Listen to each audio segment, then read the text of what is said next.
Praise lord, హల్లెలూయా. మీలో ఎవరైనా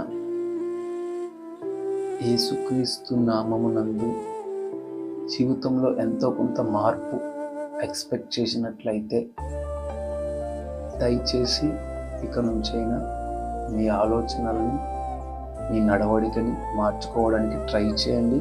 పూర్తిగా మార్పు చెందడానికి ఎంతో కొంత టైం పడుతుంది, వెంటనే రిజల్ట్ రాదు. ఎవరైతే మారాలి అని అనుకుంటూ ఉన్నారో దయచేసి వాళ్ళని మారనివ్వండి. పాత మనిషిలాగే వాళ్ళని ఉంచడానికి మాత్రం ట్రై చేయొద్దు.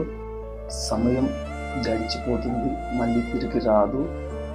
సో చేసింది ఏదో చేసాం, జరిగింది ఏదో జరిగింది, అందులోనే ఇంకా కంటిన్యూ అవ్వకుండా దాని నుంచి బయటపడి యథార్థంగా బతకగలిగితే ఖచ్చితంగా మనం చేసిన తప్పుల్ని ఆయన క్షమించడానికి సిద్ధంగా ఉన్నాడు. అదే తప్పులో ఇంకా కంటిన్యూ అవుతూ మిమ్మల్ని మీరు కోల్పోవద్దు.